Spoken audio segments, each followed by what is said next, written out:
Hello दोस्तों, तो आज शुरू करते हैं अपना टाइप डी से स्टार्ट, जहां पे हम लोग खत्म हो गए थे क्वेश्चन नंबर 34 हो गए थे ना। जी सर। इसके बाद करते हैं हम क्वेश्चन नंबर 35 से स्टार्ट।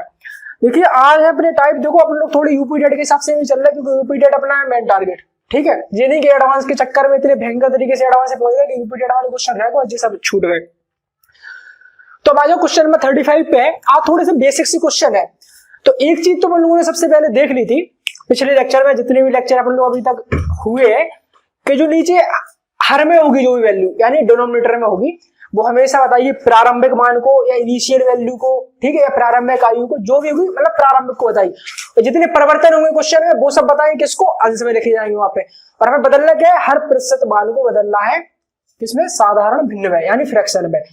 अब प्रतिशत मान को साधारण में कैसे बदल दी थी, 100 का डिवाइड करके, और जो फ्रैक्शन होती थी यानी साधारण भिन्न होती थी उसे प्रतिशत बदलने के लिए मैं करती थी 100 का मल्टीप्लाई। ठीक है, अब आ जाओ क्वेश्चन नंबर 35 पे। क्वेश्चन की तुम्हें समझनी बस भाषा, पूरी अर्थमेटिक में बस भाषा समझ जाओ, क्वेश्चन होगा अपने आप, क्वेश्चन जैसा कहते चले जाओ वैसे चलते चले जाओ। अब देखो, यदि अंजलि की आय है ₹100 तथा आकांक्षा की आय है ₹400, ठीक है, यहाँ पे लिख लो अंजलि और यहाँ पे लिख लो आकांक्षा। ठीक है, इनकी है भैया ₹100 और इनकी है कितनी, 400। ठीक है, तब बताइए कि अंजलि की आकांक्षा की आय का कितने प्रतिशत है। ठीक है, देखो एक बात कही गई थी आपसे कि जिससे कंपेयर करने को कहा जा रहा है उसको हमेशा लिखेंगे डिनोमिनेटर में यानी हर में। अब अंजलि की आय कंपेयर करनी और किन की आय से, आकांक्षा की आय से, तो आकांक्षा की आय ये लिखेंगे अपन लोग डिनोमिनेटर में और अंजलि की आय लिखेंगे न्यूमरेटर में यानी अंश में। तो अंजलि की आय निकालनी ना, और आकांक्षा की आय से, अंजलि की आय ये कितनी है, ₹100, तो ₹100 लिखो न्यूमरेटर में। डिनोमिनेटर में किनकी, आकांक्षा की आय से निकालनी है, तो आकांक्षा की आय कितनी है, 400। अब निकालना किसमें, प्रतिशत में। प्रतिशत के लिए भैया 100 का करो गुणा, 100 चौको 400, 4 से 25%। तो भैया अंजलि की आकांक्षा की आय की 25% है। ठीक है, ये हो गया पहला। अब आ जाओ इसमें दूसरा वाला क्या कह रहा, दूसरे में कह रहा कि अंजलि की आय आकांक्षा की आय से कितने प्रतिशत कम या देखें। अंजलि की आय 100 है और आकांक्षा की आय 400, तो यहाँ पे क्या कह रहा है कि अंजलि की आकांक्षा की आय से कितनी कम है, भैया इनकी 400, इनकी 300 ही कम तो है ना, इनकी है कम 300।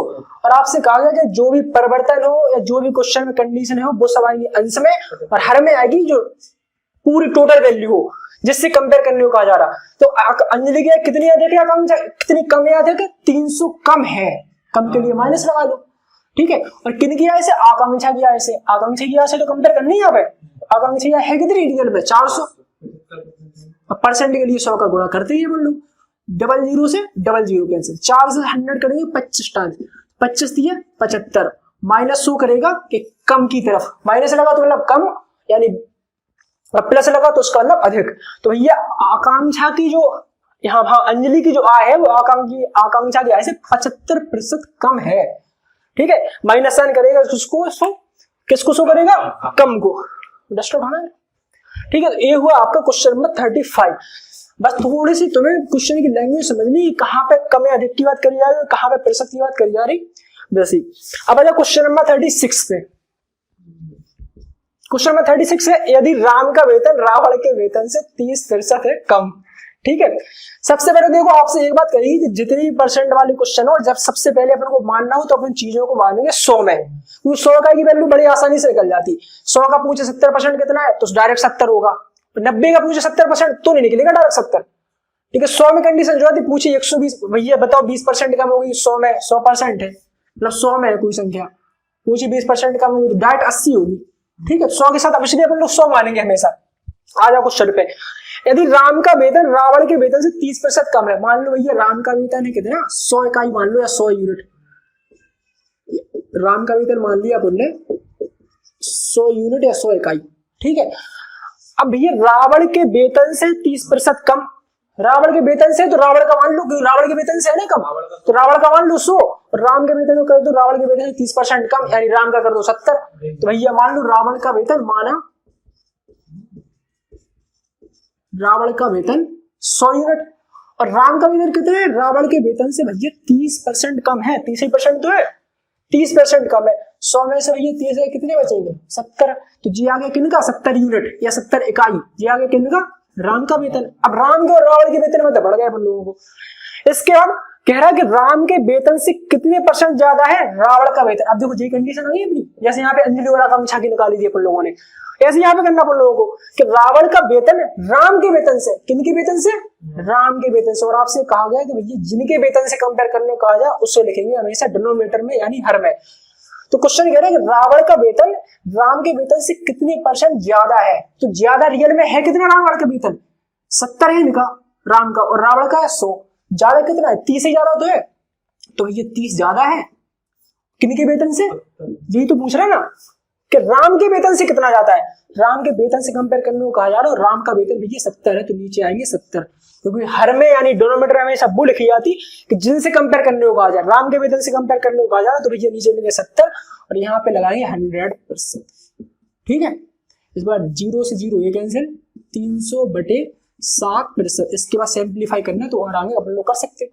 ठीक है, ये हुआ ये वाला क्वेश्चन। अब आ जाओ क्वेश्चन नंबर 37 पे। हाँ लगाओ, पूरे लगाओ क्वेश्चन। ठीक है, मैं थोड़े थोड़े टाइप देखने क्योंकि यूपी डेटा अपने इतनी लेवल होगा, थोड़ा हाई होगा तो देख वो भी कर लेंगे एक बार यूपी डेटा वाली। अब आ जाओ क्वेश्चन नंबर 37 पे। यदि शिवम की लंबाई अभी से 10% ज्यादा है, देखो जिनसे कंपेयर करने को कहा जा रहा है, अभी से ज्यादा है, किनसे ज्यादा है, शिवम की लंबाई अभी से ज्यादा है, तो अभी की मान लो 100 इकाई, अभी की मान लो 100 इकाई, तो मान लो क्योंकि अभी से ज्यादा है तो मान लो अभी की, माना अभी की लंबाई ये 100 इकाई है या 100 यूनिट है। ठीक है, और शिवम की लंबाई अभी से 10% ज्यादा, तो भैया कितनी है, 10% ज्यादा है, यानी 110 हो गई किनकी, शिवम की। बताओ यहां तक कोई डाउट। ठीक है, तब अभी की लंबाई शिवम की लंबाई से कितनी % कम है, शिवम की लंबाई से निकालने के लिए अभी की। आप पूछ कह रहा कि तब शिवम की लंबाई अभी की लंबाई से कितने % अधिक होगा यहाँ पे। ठीक है, अधिक ही तो हो रही ना शिवम की लंबाई। ठीक है, तो शिवम की लंबाई अभी की लंबाई से, यहां तो ये लिखा ही है कि अभी की लंबाई 10% ज्यादा है, अभी की लंबाई शिवम की लंबाई से कितने % कम है, सॉरी तब अभी की लंबाई शिवम की लंबाई से कितने % कम है। अब अभी की लंबाई और शिवम की लंबाई से कंपेयर करनी, तो रियल में कम है कितनी, इनकी 110 है, इनकी अकेली 100 है, तो कम है कितनी, 10 इकाई तो कम है, कितनी यूनिट कम है, 10 यूनिट कम है। ठीक है, किनकी, अभी की लंबाई शिवम की लंबाई से। तो ये हमने आपसे कहा था कि जो भी चीजें हैं वो जो कम हो रही है, वृद्धि हो रही है, वो लिखनी हमेशा अंश में या न्यूमरेटर में। जिनकी लंबाई से कंपेयर करने को कहा जा रहा उन्हें लिखेंगे हमेशा हर में या डिनोमिनेटर में। तो अभी की लंबाई पूछी थी और किनसे, शिवम की लंबाई से। शिवम की लंबाई रियल में है कितनी, 110, तो नीचे आएगी 110। ठीक है, जिनकी जिनकी लंबाई घटाई या बढ़ाई जा रही है वो ऊपर, और जिनसे कंपेयर करने को कहा जा रहा है उसे डिनोमिनेटर में इंटू 100%। 0 से 0 कैंसिल, 100/11%। अब देखो अब अपन लोग निकालें क्या। अब आ जाओ क्वेश्चन नंबर, अब यहाँ पे देखो अपन को डायरेक्ट भाग नहीं करना, अपन पहुंचेंगे जो सबसे पहले लेक्चर अपन लोगों ने पढ़ा था, जब पॉइंट नंबर 3 पढ़ रहे थे, fraction to percentage value conversion. अपन लोगों को हमें पता थी कि 1/11 की प्रतिशत वैल्यू कितनी होती, 9 से 1/11, डायरेक्ट लिख दो 9 से 1/11%। ठीक है, और जो 100% जो बचा था 100% की वैल्यू तो अपन लोगों को पता है ये 1 होती, तो इसकी जगह पे डायरेक्ट 1 का होगा तो 1 से कुछ फर्क नहीं पड़ेगा, तो आंसर डायरेक्ट हो जाएगा 9 से 1/11%। ठीक है, अब आ जाओ टाइप ई पे। ये थोड़ी खपत वाली क्वेश्चन है, इनमें तुम्हें एक कॉन्सेप्ट समझना, बस बेसिक छोड़ो, जो अपने इंपॉर्टेंट अप्रोच है वो वाली देखो। ठीक है, अपने बेसिक से देख रहा है, इन्हें देख रहा है बड़े सिंपल तरीके से। देखो इसमें तुम्हें एक चीज याद रखनी है, खपत वाली क्वेश्चन आ जाए और क्वेश्चन में कहा जाए खपत में कितने % की, क्वेश्चन ऐसा हो कि खर्च ना बढ़े, यानी जो प्रारंभिक मूल्य है वस्तु का वो बढ़े ना। मतलब जैसे कोई वस्तु है, अपने घर में पहले 50 रुपए प्रति किलो आती थी, ठीक है, 50 रुपए की 1 किलो, और अपन लोग खर्च करते थे उसी हिसाब से। ठीक है, अब भैया जो वस्तु, पेट्रोल मान लो, सपोज पेट्रोल मान लो, पहले भैया 80 रुपए लीटर आता था, 70 रुपए लीटर, अब 100 रुपए लीटर हो गया। तो इनने कहा कि भैया अपने खपत में कितने % कमी करी जाए, अपनी खपत में, यानी अपन कितने कम यूज करें पेट्रोल, कि अपने जो खर्चा पहले होता था 1 महीने का पेट्रोल उतनी बना रहे। ठीक है जी, वैसे टाइप की क्वेश्चन है कि खर्च अपना उतना ही जितना पहले होता था अपने 1 महीने पेट्रोल का, तो उनके लिए अपन को करना पड़ेगा, उनके लिए अपन को यही करना पड़ेगा, ये कम चलाओ वाहन। वही वाले क्वेश्चन है जी वाले। आ जाओ यहाँ पे, इनमें क्या होगा कि वस्तु का जो प्रारंभिक मूल्य होगा, ठीक है, वस्तु का जो प्रारंभिक मूल्य होगा और जो होगा वस्तु का खर्चा वो होगा हमेशा समान, ठीक है, उनका रेशियो होगा हमेशा समान, और जो खपत का रेशियो होगा वो होगा इनका उल्टा। बस तुम्हें इतनी चीज ध्यान रखनी इन वाले क्वेश्चन में। अर्थात टाइप ई में तुम्हें एक चीज ध्यान रखनी कि वस्तु का प्रारंभिक मूल्य होगा, इंपॉर्टेंट है ना, ध्यान रख लो, नोट बना के रख लो बॉक्स में बंद करके। वस्तु का जो प्रारंभिक मूल्य होगा और खर्चा होगा, इन दोनों का जो रेशियो होगा वो होगा डायरेक्टली प्रोपोर्शनल यानी समान होगा, और भैया जो खपत का रेशियो होगा वो होगा इनका इनवर्सली प्रोपोर्शनल, ठीक है। एक चीज तुम्हें ये याद रखनी, जब क्वेश्चन कहा जाए कि वस्तु को कितनी प्रतिशत कम किया जाए, या खपत है कुछ भी हो सकता, खपत की जहां पे क्वेश्चन कुछ भी हो सकता है, बस कंडीशन क्या है कि खर्च ना बढ़े, अर्थात जितना खर्चा पहले हो रहा था उतनी खर्चा अभी भी हो, तो अपने के लिए खपत ही तो कम करेंगे, उसके लिए हम लोग क्या करेंगे, तभी तो खर्च नहीं बढ़ेगा, ठीक है। तो वो वाला अप्रोच, उस वाले अप्रोच में हम क्या करेंगे, प्रारंभिक मूल्य वस्तु का था और जो खर्चा अब हो रहा, उन दोनों का रेशियो समान रखेंगे और खपत का रेशियो करेंगे उनका उल्टा। बस एक चीज तुम लोगों को याद रखनी इस वाले टाइप ई में। अब आ जाओ क्वेश्चन नंबर 38 पे। पहले हम लोग वही करेंगे जैसे अभी तक करते चले आए कि मानेंगे 100 इकाई में और सब करते चले जाएंगे। चीनी की कीमत को 20% बढ़ाया जाता है। सबसे पहले तुम्हें चीनी की कीमत माननी है, कितनी इकाई है या कितने यूनिट है, ठीक है। तो ये चीनी की कीमत है 100 यूनिट, माना चीनी की कीमत है 100 इकाई, ठीक है। इसके बाद हुआ कि भैया 20% बढ़ गई चीनी की कीमत, बढ़ा दो 20%, कितनी हो गई अब 120, ठीक है, 120 यूनिट हो गई। जब ये हो गई बढ़ने के बाद, ठीक है, यानी पहले भैया पेट्रोल का 80 रुपए था दाम, अब हो गया 100, ठीक है, हाँ ठीक है, ये कंडीशन हो गई। यानी पहले खर्चा प्रारंभिक मूल्य ये था 100, अब खर्चा होने लगा 120, ठीक है। इसके बाद क्या हुआ, तब खपत में कितने प्रतिशत कमी की जाए कि इनका खर्च ना बढ़े। ये दोनों खर्चा है, भले पहले वाला या बाद वाला, और यहाँ पे कहा गया आपसे भैया खपत में क्या करना, आपको करना उल्टा, ठीक है। मतलब ये था प्रारंभिक खर्चा या कीमत, उसके बाद ये यहां से कीमत स्टार्ट करी थी, लेकिन खपत में हुआ क्या उल्टा। यानी भैया ये यहाँ पे ये प्रारंभिक था और ये अंत वाला, खपत में क्या होगा, ये प्रारंभिक खपत हो जाएगी और ये हो जाएगी बाद वाली खपत। उल्टा हो रहा है ना इसमें, इसमें क्या करना, उल्टी करना है ना इसमें। तो यहाँ पे भैया चीनी की प्रारंभिक कीमत थी 100, अब होगा 120, और अगर खपत देखेंगे कि भैया खपत पहले कितनी हो रही, तो हमने कहा था यहाँ पे लिखा था उल्टा होगा, इनवर्सली प्रोपोर्शनल। तो भैया इसका मतलब है ये है आपकी प्रारंभिक खपत, ये है अब वर्तमान में जो खपत हो गई। अब खपत कितनी कर रहे हैं, जब भैया 120% मतलब 20% जब चीनी की बढ़ गई, तो अब कितनी खपत करी जा रही, ठीक है। तो भैया प्रारंभिक खपत थी 120 इकाई और अब वर्तमान में खपत हो रही, अगर हम वर्तमान में खपत करें 100 इकाई, मतलब पहले हम खपत कर रहे थे 120 इकाई, और अगर अब हम करें, यही पूछ रहा वो कि कहां पे क्या, कि खपत में कितने % कमी की जाए, खर्च ना बढ़े। तो पहले खपत थी 120, अगर हम 100 इकाई खपत करना शुरुआत कर दें तो हमारे खर्च में कुछ भी परिवर्तन नहीं होगा, ठीक है। तो भैया खपत थी पहले 120, अब हो गई कितनी 100 इकाई, ठीक है। क्या कह रहा, तब खपत में कितने % कमी की जाए, तो भैया कमी कितनी ही कर रहे हैं अपन लोग, पहले 120 थी अब खपत हो गई 100, कितनी ही कर रहे हैं 20 इकाई खपत में कमी कर रहे हैं। कितने पे कर रहे हैं 120 में, क्योंकि हमेशा प्रारंभिक चीज लिखी जाती है और प्रारंभिक खपत कितनी थी 120, तो यहाँ पे आ जाएगी 120 इंटू 100, ठीक है, 2 से कटेंगे 6 टाइम्स। अब आ जाओ 1/6। अब तुम्हें देखो वही वाले तरीके लगाने अपन लोग सीख चुके। 1/6 की ये प्रतिशत वैल्यू बोले, 1/6 फ्रैक्शन की प्रतिशत वैल्यू सबसे पहले लेक्चर में कितनी पढ़ चुके अपन लोग, 1/6 की प्रतिशत वैल्यू 16 सही 2/3%। डायरेक्ट लिखो 16 सही 2/3%, 100% की जगह पे तो एक आ जाएगा, इसकी वैल्यू पर पता है 16 सही। तो भैया 16 सही 2/3% अगर खपत को कमी की जाए तो उसके खर्च में कोई वृद्धि नहीं होगी, ठीक है, बहुत सही, ठीक है। तो ये हुआ यहाँ पे आपका टाइप, थोड़ा समझ में आया होगा आपको। ऐसे ही सेम टाइप एक क्वेश्चन को और कर ले रहे हैं अपन लोग, जिससे कि थोड़ी बहुत कंफ्यूजन होगी तो वो भी दूर हो जाएगी, ठीक है। खपत वाले क्वेश्चन आपको मिलेंगे। यहाँ पे बस एक चीज याद रखनी, प्रारंभिक बोलो खर्च का रेशियो सेम होगा, खपत का होगा इनका उल्टा रेशियो। और क्वेश्चन नंबर 3149 पे, यदि वस्तु की कीमत में 40% की कमी हो जाती है, माना वस्तु की, क्वेश्चन नंबर 39, और माना वस्तु की कीमत बराबर 100 इकाई,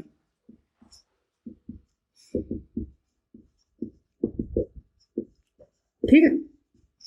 क्वेश्चन कह रहा है कि वस्तु की कीमत में 40% की भैया कमी करी, यानी 100 इकाई थी, अब वस्तु की कीमत में 40% की कमी हुई, तो अब हो गई 60 में, जो कि वर्तमान में। अब खर्चा कितना होगा 60% नहीं इकाई, ठीक है, ये यूनिट, ठीक है। अब भैया 60 इकाई, इसका मतलब ये है कि 60 इकाई जो कीमत हो गई, इसका मतलब ये भी है कि पहले 60 यूनिट खपत करते थे अपन लोग, 60 यूनिट खर्च करते थे, खपत मतलब खर्च, एक्सपेंडिचर, पहले 60 यूनिट खर्च करते थे।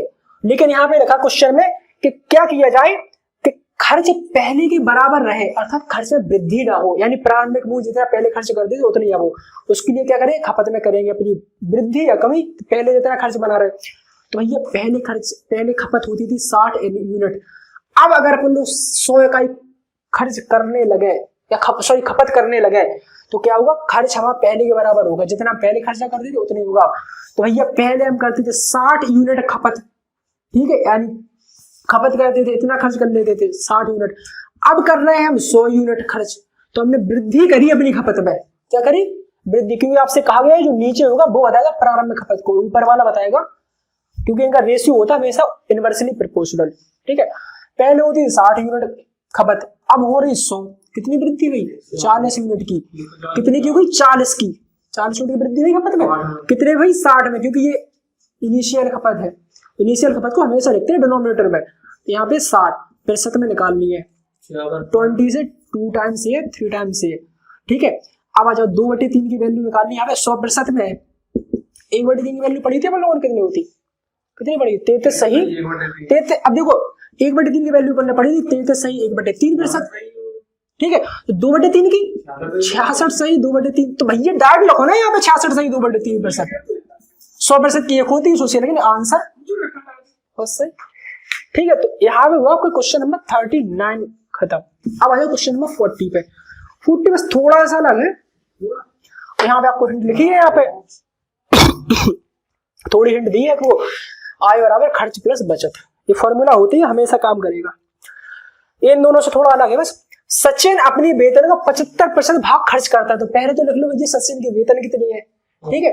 100 इकाई, ये 100 रुपए नहीं है, 100 इकाई मतलब 1 लाख तक पहुंच सकती है आराम से, ठीक है। अब आ जाओ यहाँ पे कि सचिन अपनी वेतन का 75% भाग खर्च करता है, तो मानो क्वेश्चन नंबर 40 और मानो सचिन की वेतन है कितनी, 100 इकाई।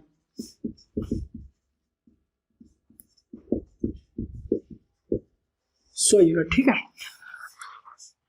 ये मान लिया अपन ने। अपन को पता है कि यहाँ पे खर्च की बात करी जा रही, ठीक है, और यहाँ पे बचत की बात करी जा रही और आय की बात करी जा रही, तीनों चीजों की बात करी है। तीनों चीजों फॉर्मूला के तो भैया आय अपनी होगी तो उसमें कुछ चीज तो अपन लोग खर्च कर लेंगे और कुछ बचत करेंगे, तो आय बराबर खर्च प्लस बचत, income equal to expenditure plus saving. तो भैया ये तो आपको याद रखनी पड़ेगी, आय इक्वल टू खर्च प्लस बचत, ये तो हुई फॉर्मूला, ठीक है। अब देखो सचिन की वेतन या सचिन की आय है कितनी, 100, आय की कितनी 100, ठीक है, कोई डाउट। इसके बाद कह रहा है कि 75% भाग भैया खर्च कर रहा है सचिन, 75% खर्च कर रहा है, खर्च के लिए, हाँ भैया खर्च के लिए है खर्च के लिए। तो 100 थे इकाई पूरी टोटल, 75% कर रहा है खर्च, तो भैया यहाँ पे 75 आएगी, ठीक है। अब 75 खर्च कर रहे हैं तो भैया बचत कितनी हो रही, 25, सीधी सी बात है। अब आ जाओ क्वेश्चन में आगे। इसके बाद कह रहा है कि भैया अगर उनकी आय 20% बढ़ी है, ठीक है, 20% आय बढ़ी, यानी आय ये है टोटल, ठीक है, आय 20% बढ़ी, तो भैया 120 हो गई है, 120% हो गई, ठीक है। इसके बाद कह रहे हैं कि भैया खर्च बढ़ाओ, इनने अपना बढ़ाया कितना 10%, तो भैया खर्च ये था 75 यूनिट, इससे बढ़ाया भैया कितना 10%, 75 का 10% कितना होता 7.5, तो भैया पहले 75 था, 7.5 और हो गया, जोड़ो भैया 7, तो भैया कितना हो गया 82.5, यानी 120 आय हो गई और 82.5 करने लगे खर्च, तो भैया बचत कितने ही करेंगे, 120 में से घटाओ 82.5, ये आया 37, अर्थात अब ये भैया 37.5 यूनिट की कर रहे हैं क्या बचत। अब क्वेश्चन देखो क्या पूछ रहा, तब उसकी बचत में वृद्धि बताओ, बचत वृद्धि बताओ। बचत भैया पहले कितनी हो रही थी 75, देखो जिनसे कंपेयर करने के लिए कह जा रहा हूं उन्हीं से कंपेयर करना, बचत वृद्धि पूछ रही, तो बचत वृद्धि अर्थात बचत पहले कितनी थी और अब कितनी हो रही, तब निकलेगी वृद्धि।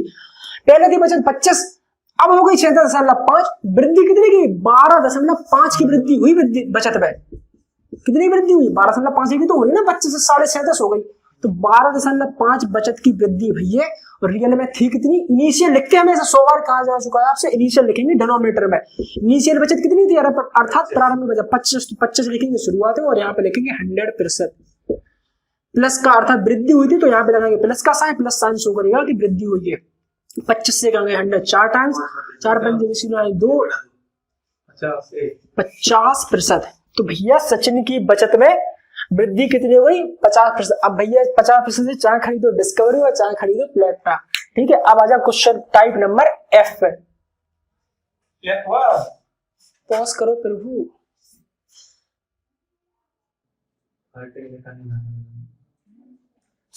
चलो आ जाओ अब देखते हैं टाइप एफ।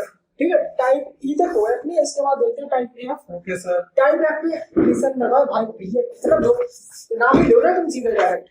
अब आ जाओ टाइप एफ पे। टाइप एफ में लिख रहे हैं, अपन लिख रहे हैं application of formula a = b 1 + r/100t। इसके देखने कैसे अप्लाई कैसे करेंगे अपन लोग क्वेश्चन में। एक इस मेथड से, दूसरा तो अपने है ये जो सक्सेसिव मेथड, वो तो चलिए अपने शुरू से। ठीक है, हमें करना क्या है कि बस अपन लोग एक चीज सीख चुके थे कि भाई परसेंटेज वैल्यू को हमें हरदम बदलना है प्रतिशत मान में, परसेंटेज वैल्यू में। ठीक है, सबसे पहले हम ए वाले देख लो, ए वाले फॉर्मूला का यूज करेंगे कैसे। देखो, जब पूरे मैथमेटिक्स में यहाँ पे जो जनसंख्या की बात करी जा रही है, कहीं भी किसी भी चीज की बात करी जा रही है, एक अगर वहां पे प्रारंभिक हो और एक हो वर्तमान, मतलब प्रारंभिक कुछ चीज होगी, उसका मूल्य घटा बढ़ा, उसके बाद वही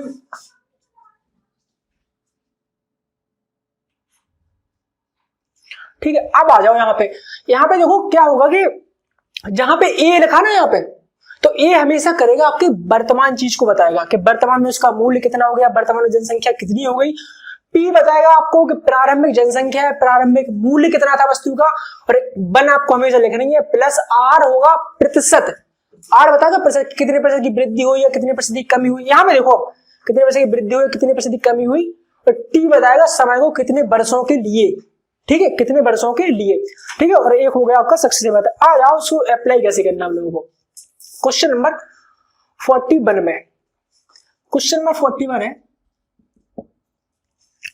यदि एक गांव की जनसंख्या में वार्षिक वृद्धि, देखो पहले आपको बता दिया जा चुका है, कोई संख्या अगर 20% बढ़ी, जैसे मान लो ये है, मान लो कोई भी संख्या है अपनी, मान ली अपन संख्या x, बेसिक देख रहे हैं बिल्कुल रफ में थोड़ी सी, कि ये चीज आपको पता होनी चाहिए।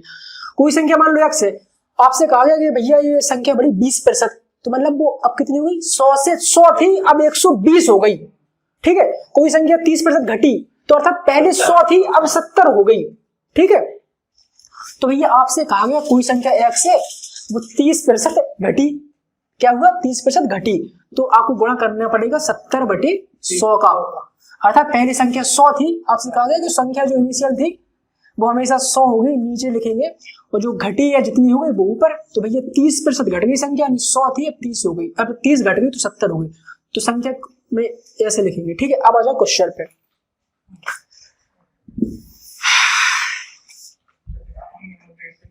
अब आ जाओ, यदि एक गांव की जनसंख्या वार्षिक वृद्धि 6.1/4% है। ठीक है, देखो यार कोशिश कुछ अपन लोग ऐसी करेंगे कि सक्सेसिव मेथड से हो जाए तो सक्सेसिव मेथड से नहीं लगा, और बेसिक से लग रहा तो बेसिक से लगा दो। 6/1/4% की हम लोगों ने पढ़ी थी फ्रैक्शन वैल्यू, कितनी होती? 1/8। पागल हो गए, इतने ऊपर कॉन्फिडेंस में नहीं है ना कि एग्जाम में क्वेश्चन गलत हो जाए पूरा। 6/1/4 की देखो एक बार पीछे पलटो पेज, भूल गए नहीं निकल ली तो बेसिक से लगा लो ना। 1/16 कितनी हुई? निकल ली, प्रतिशत से निकाल लो ना, कि ऐसे निकाल लो, नहीं आ रही तो 6/1/4% की निकालो, 6 चौको 24, 25/4, प्रतिशत हटाएंगे इंटू 100 का, 25 चौको 100, 1/16 आ गई। दिक्कत कहाँ पे आ रही? ठीक है, गलती यही तो नहीं करनी, यहाँ पे करो गलती, एग्जाम में नहीं होने वाली गलती, यहाँ पे करो। अब आ जाओ सक्सेसिव मेथड से लग रहा सीधा क्वेश्चन। ठीक है, एक गांव की जनसंख्या में वार्षिक वृद्धि हुई 6.1/4, वृद्धि हो रही। सबसे पहले अपन लोग क्या करते हैं सक्सेसिव मेथड, फ्रैक्शन मतलब जो परसेंटेज वैल्यू इससे बदलते हैं साधारण वैल्यू में, यानी फ्रैक्शन में। 6.1/4% की साधारण वैल्यू यानी फ्रैक्शन में बदलेगी तो भैया कितनी निकली थी? 1/16। ठीक है। और सक्सेसिव मेथड में हम लोग पहले देख चुके हैं कि भैया जो प्रारंभिक चीज होगी एक तरफ लिखेंगे लेफ्ट हैंड साइड तरफ प्रारंभ में, और इनिशियल, और यहाँ पे लिखेंगे वर्तमान, अर्थात जो चेंज होने के बाद जो परिवर्तन हो रहा है वो लिखेंगे वर्तमान में आएगा। ये था सक्सेसिव मेथड। अब भैया कहा गया कि 6.4% वृद्धि हुई, यानी 16 थी, एक और बढ़ गई। इसका मतलब वृद्धि हुई यानी एक बढ़ी, ऊपर जो वृद्धि हुई है कमी हुई वो हमेशा ऊपर, और जो इनिशियल वैल्यू हुई वो हमेशा नीचे, ठीक है। तो संख्या कोई 16 थी और बढ़ी कितनी है, एक, क्योंकि क्वेश्चन में लिखा है कि वृद्धि हुई, यानी एक की वृद्धि हुई, 16 थी अब एक बढ़ गई यानी 17 हो गई, यानी प्रारंभिक में इनिशियल में 16 थी की वैल्यू अब हो गई कितनी, 17। डाउट? ठीक है। अब आ जाओ, इसके बाद बढ़ी कब तक है भैया, 3 वर्ष तक बढ़ी, क्योंकि 3 वर्ष बाद की पूछ रहा है जनसंख्या, कब तक की पूछ रहा, 3 वर्ष बाद तक की। तो भैया जो 16 और 17 अपन लोगों ने एक बार करा, इसे करना पड़ेगा 3 बार, करो 3 बार। अगर ऐसा नहीं करना तो डायरेक्ट देखो 16 का क्यूब लिखो यहाँ पे, और यहाँ पे लिखो 17 का क्यूब। बेसिक है इसलिए शुरुआत में बताया जा रहा, 3 बार है तो 16 के 16 3 बार करना पड़ेगा, 16 का डायरेक्ट क्यूब, 2 बार अगर बड़ी होती तो 2 का स्क्वायर कर देते 16 का। अब यहाँ पे क्या करते हम लोग सक्सेसिव मेथड में, हमेशा गुणी तो करते हैं तीनों का, 16 का क्यूब करो कितना आ रहा, क्यूब करने 30 तक याद, 40 96, 30 क्यूब करने 30 तक, और स्क्वायर करो भैया 50 तक।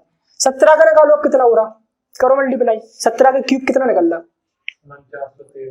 4913। इसका मतलब ये हुआ, देखो बात करिए यहाँ पे जो निकलेगा वो प्रारंभिक को बताया इनिशियल को, और यहाँ बताया था जो फाइनल को, यानी वर्तमान में अब कितनी हो गई। तो अब बात किसकी हो रही, जनसंख्या। अर्थात इसका मतलब ये है कि भैया जो 4096 इकाई है, यूनिट है, ये हमेशा यूनिट में निकलेगी, इकाई रियल वैल्यू नहीं है, इनसे करेंगे अपन कंपेयर रियल वैल्यू को। तो 4096 ये प्रारंभिक जनसंख्या, और 4913 है वो है वर्तमान जनसंख्या 3 वर्ष के बाद, जब हुई जनसंख्या में 6.1/4% की वृद्धि, ठीक है। तो ये हुई आपकी प्रारंभिक जनसंख्या, ये हुई वर्तमान जनसंख्या जो 3 वर्ष बाद के बाद हुई। इसमें क्वेश्चन मार्क कह रहा है कि गांव की वर्तमान जनसंख्या तो भैया 4096 रियल में, और यहाँ पे कह रहा है कि भैया वर्तमान जनसंख्या 4913 है। अर्थात मीन्स टू से दैट भैया कि 4913 यूनिट की वैल्यू कितनी है, 4096। यही तो हुआ ना इसका मतलब कि 4913 यूनिट की वैल्यू, क्योंकि ये वर्तमान जनसंख्या है और यहाँ पे ये वर्तमान जनसंख्या को बताया जा रहा, तो कितनी है 4096, सॉरी 4096, ठीक है। और इसके बाद गांव की वर्तमान जनसंख्या तब 3 वर्ष बाद, नहीं सॉरी, गांव की वर्तमान जनसंख्या अभी है 4096, और जो बाद की हो, मतलब जो बाद में देखो यहाँ पे हम लोगों ने क्या रखा, जो परिवर्तन होने के बाद हुई ना ये संख्या, तो भैया यहाँ पे देखो डायरेक्ट कि 3 वर्ष बाद गांव की जनसंख्या वो निकालनी, यहाँ पे जो वर्तमान जनसंख्या है वो है ये वाली 4096, यानी जो 4096 वो है 4096 के यहाँ पे इक्वल, क्योंकि यहाँ पे तो लिखी ना 3 वर्ष बाद गांव की जनसंख्या बतानी, तो बतानी तो है तुम्हें ये वाली, और गिवन दी है ये वाली, क्योंकि बाद में करना है ना कि 3 वर्ष बाद के बाद परिवर्तन होगा, और अभी की तुमने बताई है कि वर्तमान जनसंख्या नहीं अभी प्रेजेंट की 4096, तुम्हें बतानी अब 6.1/4% वृद्धि 3 वर्ष के बाद होती है, तो 3 वर्ष बाद कितना परिवर्तन होगा, वो 3 वर्ष बाद परिवर्तन होगा 4913 इकाई, अभी हो रहा है 4096 इकाई, यानी वर्तमान में। तो 4096 इकाई है, जो यहाँ पे लिख लो इनिशियल, यहाँ पे लिख लो फाइनल, ये बाद में जो होगी। तो अभी जो 4096 इकाई ये वाली है, ठीक है, अभी जनसंख्या वर्तमान 4096 और 3 वर्ष बाद होगी ये वाली। तो क्वेश्चन में कह रहे हैं भैया अभी तो वर्तमान जनसंख्या 4096 है, तो 4096 इकाई है बराबर 4096 की, ठीक है। अब पूछ क्या रहा है 3 वर्ष बाद गांव की जनसंख्या, 3 वर्ष बाद तो भैया गांव की जनसंख्या 4913 है, ठीक है। अब 4996 इकाई अगर 4996 की है तो एक इकाई कितने की होगी, 4096 एक, तो भैया 4913 कितने के बराबर होगी, 4913 के बराबर। तो 3 वर्ष बाद गांव की जनसंख्या कितनी होगी, 4913, ठीक है। अब आ जाओ क्वेश्चन नंबर 42 पे। देखो 3 वर्ष बाद की जनसंख्या पूछी गई थी, और बाद की जनसंख्या यहाँ पे आएगी शुरुआत की, ठीक है। अब आ जाओ क्वेश्चन नंबर 42 पे। क्वेश्चन है बस देखो जहां पे ऐसी वैल्यू पूछी है ना, वहां पे कम ही लगाया करो फॉर्मूला का यूज। फॉर्मूला का यूज तब कम किया करो जब यहाँ पे देखिए ऐसी वाली फ्रैक्शन में 6 से 1/4%। अब 6 से 1/4% की तुम यहाँ पे आर की वैल्यू रखोगे तो क्वेश्चन बहुत लंबा खींचेगा, ठीक है, दिक्कत होगी। जब डायरेक्ट फ्रैक्शन दी होगी 20%, 30%, 40%, 50%, तो कोशिश करोगे जब फॉर्मूला लगा लिया करो। जब दी हो ऐसी 6 से 1/4, 16 से 2/3, जो अपन लोगों ने पॉइंट नंबर 3 में याद कर रखी सबसे पहले लेक्चर में, तो उन्हें लगाया करो, कोशिश किया करो सक्सेसिव मेथड। सक्सेसिव मेथड से कोशिश करो, सक्सेसिव मेथड से लगाओ, जल्दी होगी। आ जाओ क्वेश्चन नंबर 42 पे। मेथड इसलिए बताया जा रहा है उसके दूसरे कोई लगाए तो आपको जो पता हो कि इस मेथड से भी लगाया जाता क्वेश्चन, ठीक है, ये नहीं कि हमें तो पता ही नहीं है क्वेश्चन मेथड। अच्छा क्वेश्चन नंबर 42 पे, नगर पंचायत 8 की जनसंख्या 20,000 है, ठीक है, यह पहले बस 20% बढ़ाओ भैया 20, सक्सेसिव मेथड से लगा रहे हैं, उसके बाद लगाएंगे बेसिक से, फार्मूले से लगा, इसके बाद लगा रहे फार्मूले से, पहले सक्सेसिव फिर फार्मूले से लगा देंगे, ठीक है। अच्छा क्वेश्चन नंबर 42 पे, नगर पंचायत 8 की जनसंख्या 20,000 है, यह पहले वर्ष 20% बढ़ाओ भैया 20% की फ्रैक्शन बनाओगे 1/5 बनेगी, और बढ़ी है प्लस आएगा ऊपर, यानी 5 थी अब हो गई 6 इकाई। यहाँ पे ये इनिशियल, ये हुई फाइनल, ठीक है, इनिशियल और ये फाइनल होगी, अर्थात परिवर्तन के बाद जो होगी वो आएगी यहाँ पे, यानी ये चेंजमेंट हुआ उसके बाद की जनसंख्या आएगी राइट हैंड साइड में, जो अभी है ये पहले की है जो वो आएगी लेफ्ट हैंड साइड में। तो भैया 5 थी, 5 यूनिट और जनसंख्या होगी 6 यूनिट। इसके बाद कह रहा पहले वर्ष भैया 20% बढ़ी तथा तीसरे वर्ष, पहले वर्ष 20% बढ़ी तथा तीसरे वर्ष 30% बढ़ जाती है। देखो पहले वर्ष 20% बढ़ी, कितनी बढ़ी 20, और फिर कहा कि तीसरे वर्ष 30% बढ़ी, इसका मतलब ये है कि दूसरे वर्ष भी वो 20% ही बढ़ी थी, ठीक है, ठीक है, हाँ लिखना पड़ेगा, क्योंकि ये नहीं है कि जरूरी हर बार क्वेश्चन में आपको दिया जाए। अगर लिखा नहीं है दूसरे वर्ष भी 20% बढ़ी तो इसका मतलब है दूसरे वर्ष में बढ़ी, ठीक है, तो यहाँ पे भी भैया लिखना पड़ेगा 5 और 6, ये दूसरे वर्ष ही होगा, ठीक है, क्योंकि तीसरे वर्ष बाद बढ़ी भैया कितनी जनसंख्या, तीसरे वर्ष बाद 30% बढ़ी थी जनसंख्या। इसके बाद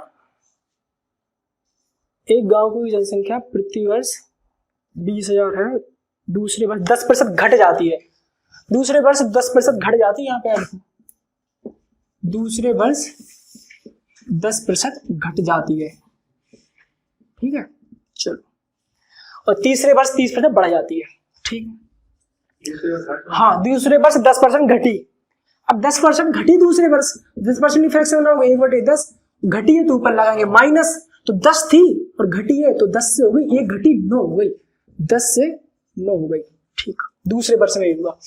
उसके बाद क्या होगा कि तीसरे वर्ष 30% बढ़ी, अब बनाओ ये 30% की फ्रैक्शन, 30% बनाओगे 3/10 होगी, बढ़ी है तो प्लस में, यानी 10 थी 3 बढ़ी तो 13 हो गई, ठीक है, करो तीनों का गुणा, हमेशा सक्सेसिव मेथड में लेफ्ट हैंड साइड की पूरी का गुणा होता, राइट हैंड साइड का यहाँ पे गुणा होता, 10 10 100 पंचे 500। इसके बाद देखो एक चीज और कर सकते हैं सक्सेसिव मेथड में, एक चीज और होती कि यहाँ की किसी भी चीज को, यहाँ पे देखो बट के लिए सक्सेसिव मेथड में एक चीज अप्लाई और हमेशा करना कि जब कैलकुलेशन अपन को छोटी करनी ना कि जल्दी गुणा हो जाए, हमेशा एक काम करना कि इसके किसी भी चीज को डायरेक्ट यहाँ से काट सकते, कैसे, 2 से अगर इसको काटे 2 से इसके किसी को भी काट सकते, 2 पंचे 10, 2 तिया 6, ऐसे कोई भी और होता तो काट सकते थे और भी, ठीक है, 25 10 250, ठीक है, 9 तिया 27, ठीक है, और 27 इंटू 13 करेंगे, 13 7 91 1 9 13 2 26 9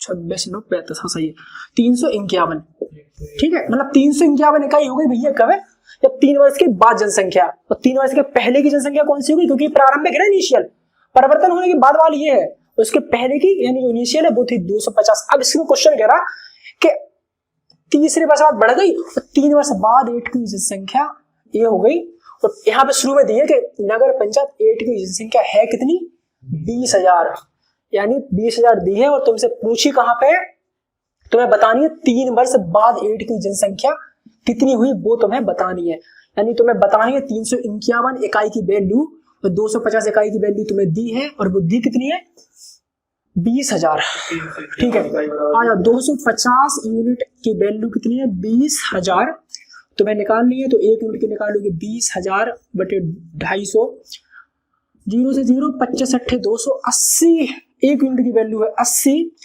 निकालनी कितने की है 351 की, तो 351 यूनिट की वैल्यू निकालेंगे, 351 इंटू 80, 8 एक 8, 8 5 0 4, 8 24, 4 28, 28,080 ग्राम नगर पंचायत 8 की जनसंख्या होगी 3 वर्ष बाद। अब करते हैं वैसे इस वाले फार्मूले से कि इसका अप्लाई कैसे करें क्वेश्चन में। एक देख रहा है बस, बार बार नहीं देखा जाएगा क्योंकि जरूरी है, क्योंकि भैया थोड़ी कुछ चीज जरूरी है। अब आ जाओ, क्वेश्चन में कहा है a equal to P 1 plus R upon 100 की पावर t। ठीक है, इतने को तो तुम भूल जाओ, इसमें जितनी पूरी कथा सी लिखी, ठीक है, इसको तुम भूल जाओ। तो मैं करना अपने अकॉर्डिंग क्वेश्चन हो जल्दी सॉल्व। नगर पंचायत 8 की जनसंख्या है 20,000, यानी अभी की है और पूछी कब की है, 3 वर्ष बाद की, यानी बाद की पूछी। यहाँ पे क्या लिखा कि वर्तमान यानी बाद की, ये लिख लो बाद की, वर्तमान की जगह चाहे तो बाद की लिख लोगे, बाद की, और ये प्रारंभिक। ठीक है, तो भैया बाद की तुमसे पूछी है, कहा गया 3 वर्ष बाद की निकालनी, तो ये तो अपन को निकालनी है। ठीक है, प्रारंभिक तुम्हें दी है, प्रारंभिक कितनी है 20,000, तो भैया पुट करो यहाँ पे 20,000। ठीक है, इसके बाद तुम्हें क्या करना, ये तुम चीज पूरी भूल ही जाओ, ये भूल जाओ तुम डायरेक्ट। ठीक है, तुम इसके लिए तुम्हें डायरेक्ट करना है क्या कि बस अब आ जाओ यहाँ पे। क्वेश्चन क्या कह रहा है, 20% बढ़ी है, यानी जनसंख्या 20,000 थी और 20% बढ़ी है तो कितनी हो गई, 120 हो गई 100 से। कितनी हो गई, 20% बढ़ी है ना, तो 100% में हमेशा क्या होता है, 100 से 120 हुई। घटी होती 20% तो 100 से 80 हो गई। 40% घटी होती तो 100 से 60 हो गई। 20% घटी होती 100 से 80 हो गई। तो यहाँ पे कह रहे हैं कि भैया पहले वर्ष तो 20% बढ़ी है, अर्थात 120 हो गई, 100 से कितनी हो गई 120। उसके बाद दूसरे वर्ष 10% घटी है, दूसरे वर्ष क्या हुआ, गुणा गुणा करते चले जाना, दूसरे वर्ष 20% क्या होती, 10% घटी थी, सॉरी 10% घटी है, अर्थात 100 से हो गई 90, तो 90 अपॉन 100, कोई डाउट नहीं है। इसके बाद तीसरे वर्ष क्या हुआ था कि 30% बढ़ी है, अर्थात 100 से 130 हो गई, इंटू 130 बटे 100 इक्वल में। ठीक है, अब बस कैंसिल कर दो, डबल जीरो 4 जीरो से direct 4 zero cancel, double zero से ये डबल जीरो कैंसिल। इसके बाद 2 इंटू 120 इंटू 13 नंबर 117। ठीक है, कर दो मल्टीप्लाई, वही आएगा वैसे आंसर, करो एक बार।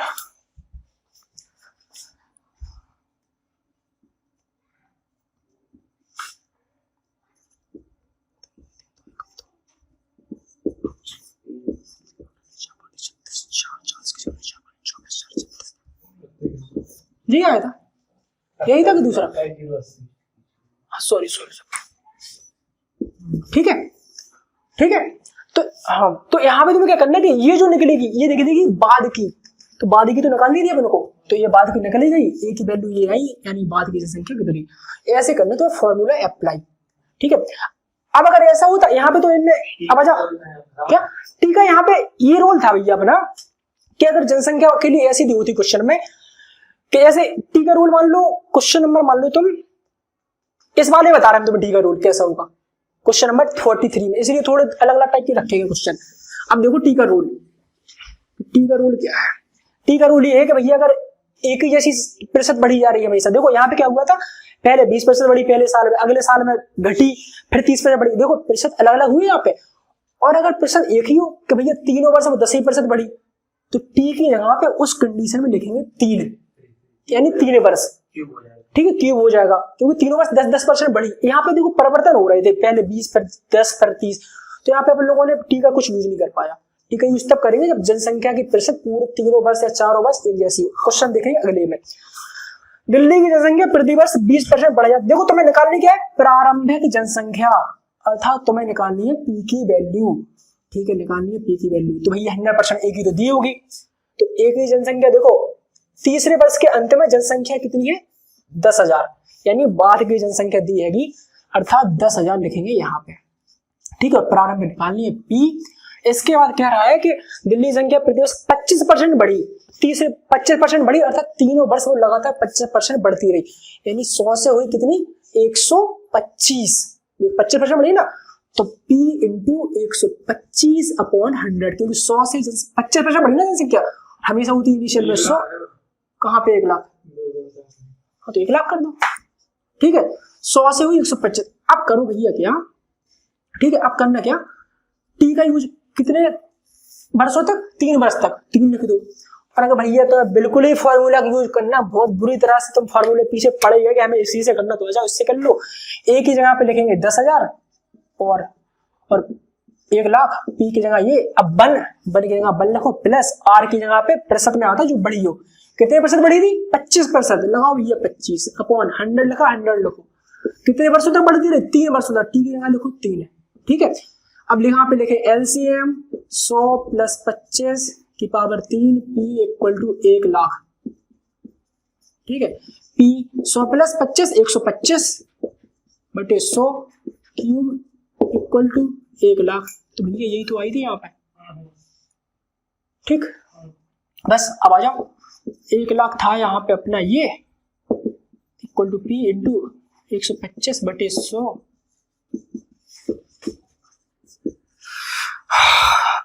काट दो ये 25 से, 25 5 125, 25 को 100, 5 4 5 4, कर लो क्रॉस मल्टीप्लाई,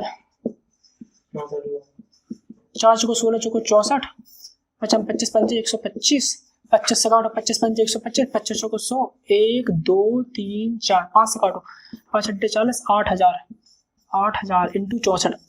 अब भैया 8 का क्यूब कितना होता है, 512, 5,12,000 की जनसंख्या हुई, ठीक है।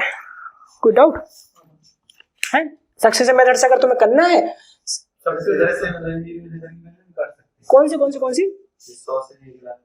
100 से जी वाले इन लोगों को तो क्रॉस मल्टीप्लाई हो रहा है, इनका गुणा होगा, वो सक्सेसिव मेथड में कर दिए हम लोग, इसका इसको डायरेक्ट काट देते, इनका तो क्रॉस मल्टीप्लाई होगा ना, मतलब इनका गुणा होगा इन दोनों का, ठीक है। अब आ जाओ भैया से थोड़ी सक्सेसिव मेथड देख लो, करने है तो सक्सेसिव मेथड से क्वेश्चन फॉर्मूला बस बताया जा रहा है, इसलिए कि ये नहीं हो दूसरों को पता तुम्हें पता नहीं है मेथड।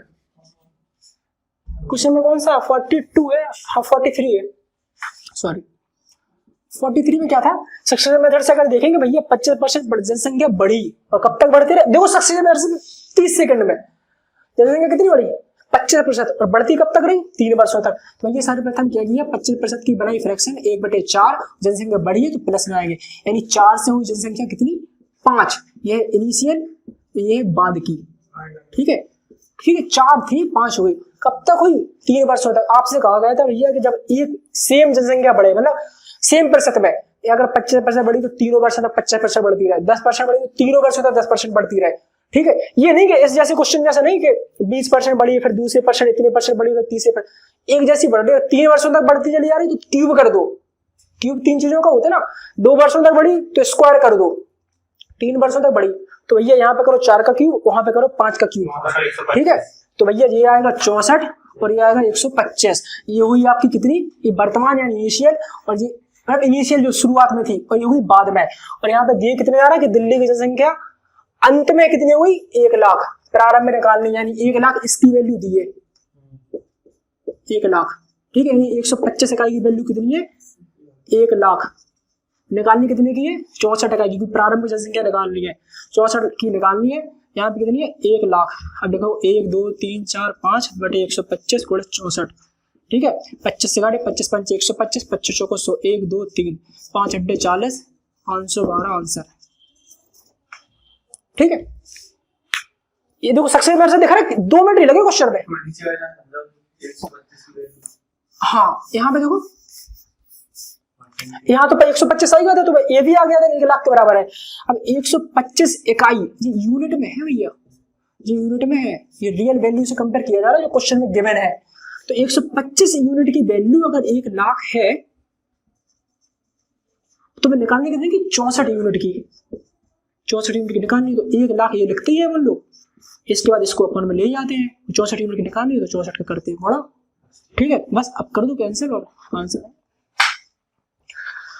आ जाओ क्वेश्चन नंबर 44 पे। यहां तक वैसे आपको कोई डाउट होना नहीं चाहिए, सक्सेसिव मेथड से बड़े आसानी से जल्दी निकलेंगे इनके सॉल्यूशन, ना तो आपको फॉर्मूले लगाने को ना लगाना कुछ, क्योंकि जनसंख्या वाले मेथड में ये क्वेश्चन हर जगह दिखता रहता है, ये वाला टाइप मतलब ये फॉर्मूला, इसलिए बस वो करवाया गया था। अब आ जाओ क्वेश्चन नंबर 44 पे। तुम्हें लगाने हैं दोनों मेथड से, ठीक है, कि दोनों मेथड पे स्ट्रांग पकड़ हो, क्योंकि E equal to P 1 + R/100T ये डायरेक्ट अप्लाई होगा CI SI वाले फॉर्मूले, CI निकलती डायरेक्ट से चक्रवृद्धि ब्याज, ये वो वाला फॉर्मूला है अपना, ठीक है, जहां पे ए हो जाता है अपना मिश्र धन और एक हो जाता है मूलधन, ठीक है। अच्छा क्वेश्चन नंबर 2044 पे, अब देखो जल्दी से लग रहा है अपन लोग डायरेक्ट सक्सेसिव मेथड से। एक गांव की जनसंख्या 10,000 है, यानी शुरुआत की जनसंख्या, ठीक है। उसके बाद यदि पुरुषों की संख्या 5% तथा स्त्रियों की संख्या 6%। अब देखो तुम्हें एक नई चीज सिखाई जा रही, और ये तुम्हें जितनी चीज नहीं हो पहले तुम थोड़ी ध्यान से देखना। एक चीज सोचो यार कि मतलब कोई भी गांव है उसकी संख्या है वही 10,000, ठीक है। आपसे कहा गया कि स्त्रियों, ये वाला क्वेश्चन देख लो कि एक गांव की जनसंख्या 10,000 है, ठीक है। तुम्हें समझना है इंपॉर्टेंट टाइप है, बस मेथड इंपॉर्टेंट लगाने के लिए तुम किसी मेथड से लगा दोगे, लेकिन क्या हुआ, लेकिन जो मेथड आपको बताया जा रहा है आपको फिलहाल वो वाला देखना, बहुत जल्दी निकलेगा उससे, क्योंकि ये वाले क्वेश्चन अपने वो मुर्गी वाले वो नहीं होते क्वेश्चन कि किसी झुंड में इतने शेर हैं और इतने पैर हैं, तो बताओ कबूतरों की संख्या कितनी है, हिरणों की संख्या कितनी है, वो वाले टाइप सब इसी से कंपेयर खत्म हो गए। तो बस एक बार समझने की अप्रोच। अब देखो यहाँ पे एक गांव की संख्या है भैया 10,000, नहीं वो सही है भाई, करो तुम्हें अप्लाई, वो सही है तुम्हारे लिए। एक गांव की संख्या है 10,000। अब देखो यहाँ पे देखो एक मिनट, यदि पुरुषों की संख्या 5% बढ़ी और स्त्रियों की संख्या 6% बढ़ी, तब जनसंख्या हुई 10,540। ये लान तुम्हें बस चाहे कैसे भी समझो, चाहे कैसे नहीं समझ के ही समझो, इस लाइन को तुम्हें समझना अपने आप में, मतलब कि इस लाइन कहना क्या चाहिए तुम्हें क्या समझना। यदि पुरुषों की संख्या में 5% वृद्धि हुई और स्त्रियों की संख्या में 6% वृद्धि हुई, तो हुई जनसंख्या 10,540। अब देखो अगर 5% पुरुषों में हुई, 5% अगर स्त्री में होती, तो अपन को पता पड़ जाता है कि अगर देखो एक गांव में जितनी भी जनसंख्या के बारे में बात करी जा रही है, अगर स्त्री यहाँ पे गांव की जनसंख्या है, वहां पे हर क्वेश्चन में अप्लाई हुए, चाहे किसी की बात हो, तो मैं समझ नहीं बस टाइप और क्वेश्चन में अप्रोच कौन सी लगानी। देखो अगर गांव में जनसंख्या है, स्त्री और पुरुष के बारे में बात करी जा रही, ठीक है, अभी बच्चों के बारे में बात नहीं करी जा रही, गांव में बात करी जा रही केवल और केवल स्त्री और पुरुष के बारे में। और आपसे कहा गया भैया कि 5% स्त्रियों की जनसंख्या बढ़ी और 5% पुरुषों की, तो इसका मतलब ये होगा कि भैया अगर स्त्री की 5% बढ़ी और पुरुषों की 5% बढ़ी, इसका मतलब यही होगा कि जनसंख्या भी 5% बढ़ी। कोई जनसंख्या निर्भर किस पे, स्त्री और पुरुष पे। अगर स्त्री भी 5% बढ़ी, पुरुष भी 5% ही बढ़े, तो भैया जनसंख्या भी 5% ही बढ़ेगी। और अगर स्त्री 5% बढ़ती और पुरुष बढ़ जाते भैया 6%, तो फिर अपन नहीं कह सकते थे कि भैया जनसंख्या 5% बढ़ी थी, क्योंकि स्त्रियां बढ़ रही थी, अब यहाँ पे ज्यादा या कोई पुरुष बढ़ रहे कम।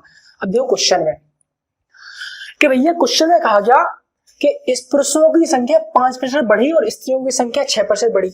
हम नहीं मान रहे कि 6% बढ़ी, हम मान रहे 5% ही बढ़ी, ठीक।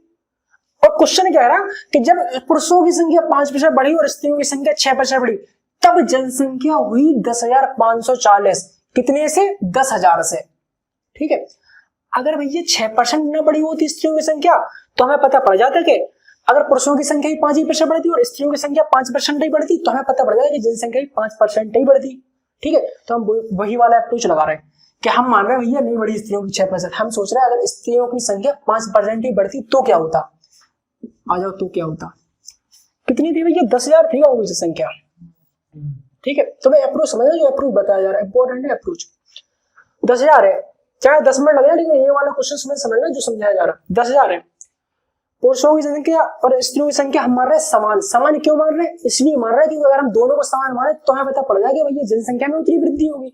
यहाँ पे एक की 5% बढ़ रही है, एक की 6% बढ़ रही, तो हमें नहीं पता पड़ पा रहा है, हम जल्दी कैलकुलेशन नहीं कर पाते कि पूरी जनसंख्या में कितनी वृद्धि होगी।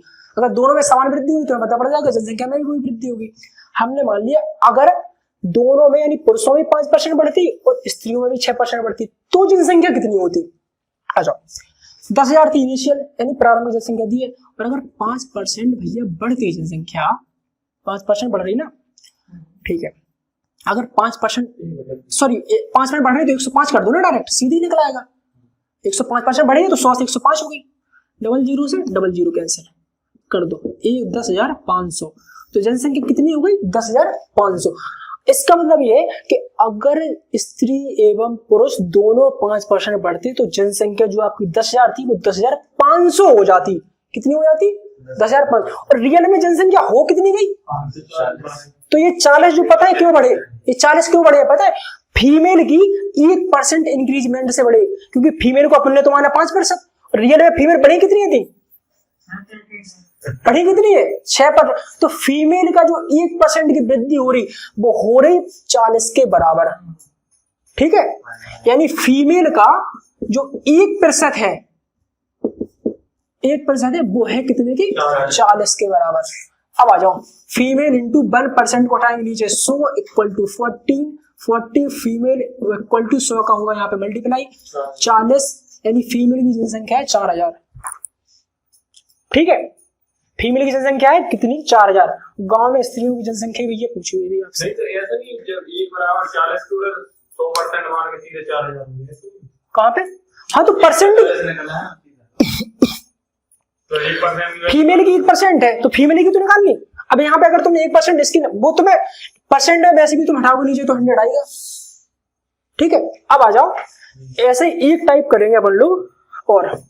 ठीक है, ये देखो इंपॉर्टेंट है, ये चीज तुम्हें ध्यान रखनी है। ठीक है, ठीक है, प्रतिशत होता कितना है, 100 पे प्रति चीज। ठीक है, ये देखो इंपॉर्टेंट था भाई साहब टाइप। ठीक है, ये टाइप था आपका इंपॉर्टेंट क्या था कि भैया जनसंख्या तो मान लेनी कि दोनों की 5% अगर बढ़ती तो क्या होता, अगर दोनों की 5% बढ़ती तो जनसंख्या 10,500 होती। 10,000 कितनी होती, 500, और रियल में हो तो रही है 540।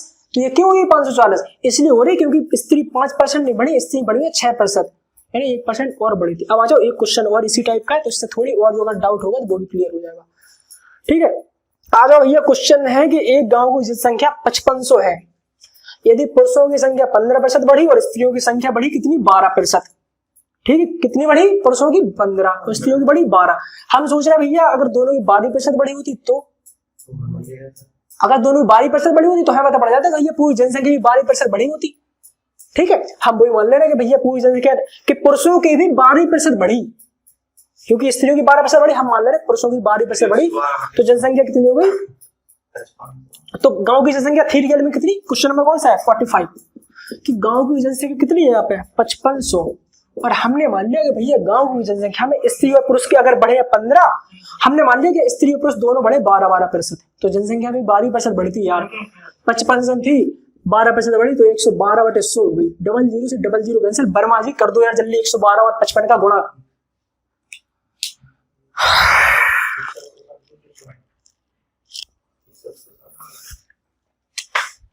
ठीक है, 6160, अर्थात इसका मतलब ये है कि अगर स्त्री एवं पुरुष दोनों की जनसंख्या 12% बढ़ती तो जनसंख्या जो आपकी 5500 थी वो 6160 हो जाती। लेकिन भैया रियल में जनसंख्या हो कितनी रही, 6244। कितनी हो रही, हमने तो मानी कि भैया 6140 हो रही, रियल में हो कितनी रही, 6244। ये क्वेश्चन ने कहा ये क्यों हो रही 6244, ये क्यों हो रही 6244, इसलिए हो रही 1240 क्योंकि पुरुषों की भैया 15% थी और तुमने मानी है 12%। तुमने कितनी मानी, 12। तो पुरुषों की जनसंख्या देखो वृद्धि अपनी कितनी नहीं कर रही, 160 की, मतलब जनसंख्या वृद्धि हो कितनी की वृद्धि, सॉरी जनसंख्या हो कितनी 160, रियल में हो तो रही 6240। तो वृद्धि कितनी हुई जनसंख्या में यहाँ पे 6160 से वृद्धि कितनी हुई, 4 4 5 6 8 84। ठीक है, 84। ये 84 क्यों हुई, क्योंकि पुरुषों की संख्या 15% बढ़ी थी और तुमने मानी थी 12%, यानी पुरुषों की संख्या में 3% की तुम्हें वृद्धि करनी थी। ठीक है, तब ये 84 होती। तो जो पुरुष फीमेल का कितना 3% जो है वो है 84 के बराबर। ठीक है, करो क्रॉस, यहां से कैंसिल, 3 दूनी 6 2 3 8 24, मेल है 2800। ठीक है, मेल निकले आपके 2800। ठीक है, और फीमेल लगा ली अब, तो टोटल कितने हुए थे, गांव की संख्या 5500 है, हो कितनी हुई थी 6244 हो गई थी ना, सॉरी 6244, हाँ तब जनसंख्या 6244 हो गई थी ना। गांव में पुरुषों व स्त्रियों की संख्या में अंतर, पॉज करना ही लिए। ठीक है, तो इसके बाद अपनी स्त्रियों की संख्या भैया कितनी, स्त्रियों पुरुषों की कितनी आ गई थी 2800, कितनी आई थी 2800।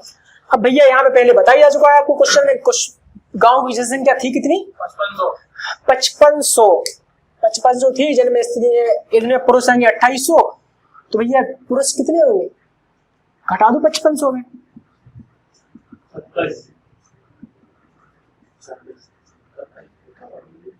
27 2700। ये कितनी हो गई? ये हो गई आपकी फीमेल और ये हो गया क्या? मेल। क्वेश्चन पूछ रहा कि स्त्री और पुरुष की जनसंख्या में अंतर बताना है, तो अगर मेल है इतनी और फीमेल है भैया इतनी, तो अंतर दोनों में कितना है? 100 का आंसर। क्वेश्चन नंबर आ गया 46। Thank you sir. Important question हो गया जैसे। आ जाओ क्वेश्चन। आज यार इतने भयंकर हाथ पैर दर्द हो रहा है यार, स्विमिंग इतनी भयंकर करवा दिया स्विमिंग बंदे आज। मैं अगर ऐसे सीख तो यार 5 ही दिन में सीख जाएगा, पता डूबते हुए को बचाना है मैं यार। चलो आओ। एक कंपनी के उत्पादन 2 वर्षों में 19,600 से 25,600 19,000 से बढ़कर, यहाँ पे देखो बढ़कर, हम तो पूरे का ये भरना आपको है। चाइल्ड सेंटर्ड एजुकेशन पढ़ी नहीं है अपन लोगों ने जब मैराथन क्लास ले रहे थे कि बच्चा भैया कूरिसलेट की तरह है नहीं है। अब पहले कहा जाता था कि बच्चा कूरिसलेट की तरह उसमें भर दो कुछ भी, उसमें जॉन लॉक, ठीक, उन्होंने कहा था कि भैया पहले क्या होता था? टीचर सेंटर्ड एजुकेशन होती थी कि बच्चा आया और तुम तो भर दो। अब भरने नहीं है, बच्चा सब पहले से जानता है, तुम्हें एडवांसमेंट लाना, तो तुम कूरिसलेट नहीं हो, तुम्हें सब पता है, तुम एडवांस हो, बस हमें थोड़ी सी वो करना, कूरिसलेट नहीं हो तुम, ठीक है? ये लास्ट है, ठीक है? 7:15 भी तो हो गए। अब देखो क्वेश्चन देखना तुम्हें बस यहाँ पे देख लो किससे लगेगा। एक कंपनी के उत्पादन 2 वर्षों में 19,600 से बढ़कर कितना हो गया? 25,600 प्रतिवर्ष वृद्धि बतानी। अर्थात इसका मतलब पता क्या है? 19,600 प्रारंभिक, ये हो गया अंत में, वही सक्सेस जैसा लगाते थे, तो बस परसेंट निकालना है, मतलब आर की वैल्यू निकालनी है, ए दी है, पी दी है, टाइम भी दिया है, ये फॉर्मूला डायरेक्ट लगा दो यहाँ पे। कंपनी के उत्पादन 2 वर्षों 19,600 से बढ़ के 19,600 से बढ़ के हो कितना गया भैया? 25,600, यानी 19,600, सॉरी बाद की में लिखना अपन को क्या? सॉरी 25,600, क्योंकि बाद की में हो कितना गया? बाद की में लिखते ना इस तरफ तो, और प्रारंभिक में इस तरफ, जो प्रारंभिक में था, प्रारंभिक में भैया कितना था? 19,600। 19,600 कर दो यहाँ पे 1 प्लस और आर यानी कितने प्रतिशत की वृद्धि हो रही है वो अपन को निकालनी है, तो आर अपॉन 100 और टी यानी कितने समय की बात करी जा रही, तो भैया 2 वर्षों की बात करी जा रही, यानी 2 यहाँ पे आएगा आपका 25,600। अब देखो अगर कुछ नहीं होता यहाँ पे क्रॉस में, देखो तुमसे, हाँ तुम्हें बताया था कि ये दोनों थी, ये कट जाएंगी, तो क्रॉस में नहीं है तो कट जाएंगे, तो भैया 19,600 आएंगे आपके नीचे, कि equal to 1 plus R upon 100 की पावर टी। 00 से 00 कैंसिल। अब देखो इनमें तुम्हें क्या करना, ठीक है, तो 2 हो जाएगा, क्योंकि 2 वर्षों की बात करें। अब देखो जब ये क्वेश्चन ए वाला टाइप बनेगा अपना, चाहे CISI वाले फॉर्मूले चाहे कहीं पे भी, जब ये टाइप बनेगा, तुम्हें हमेशा कैसे निकालोगे आर की वैल्यू? तुम्हें हमेशा देखनी कि यहाँ पे स्क्वायर लगा, ठीक है, तो ये तुम्हें ये देखना है कि ये किस चीज का स्क्वायर है। 14 और 16, ये कितना है? 16 का, ये 14 का, तो ये 16/14 का ये स्क्वायर है, तो ये 1 प्लस आर अपॉन 100 का स्क्वायर है, स्क्वायर से करोगे स्क्वायर कैंसिल, ठीक है। अब डायरेक्ट हो जाएगा कि भैया 2 से काट दो, इसे 2 7 14 2 8 16 equal to 1 plus R upon 100 बन जाएगा इस तरफ, तो 8/7 minus 1 equal to R upon 100, यहाँ पे करेंगे 7, 8 माइनस 7 इक्वल टू 1, ठीक है, इक्वल टू आर अपॉन 100, ठीक है, तो ये आएगा। अब देखो भैया क्रॉस मल्टीप्लाई, ठीक है, तो 7r equal to 100, r equal to 100 upon 7, और ये कितने प्रतिशत में है? अब देखो यहाँ पे, अब देखो फिर वही आ गया अपना जो पहली बार कि भैया 100% की वैल्यू तो आपको पता ही है होती है, और 1/7 की कितनी होती है प्रतिशत वैल्यू? 14 सही 2/7, 14 सही 2/7, 2/7 यही तो होती, तो 1/7 की वैल्यू कितनी लिखेंगे? 14 सही 2/7। देखो इसमें क्या करना पड़ा? भाग नहीं करना पड़ा कुछ भी, तो आप लोग पता ही है, तो 1/7 की वैल्यू डायरेक्ट 14 सही 2/7%, और 100 की तो होती है 1, तो आंसर आ गया आर दर कितनी होगी? 14 सही 2/7% आंसर। इसी के साथ करते हैं आज का लेक्चर समाप्त, तो अगले क्वेश्चन यहाँ पे देखते हैं हम लोग टाइप FG के बाद, ठीक है, ओके बाय, थैंक यू।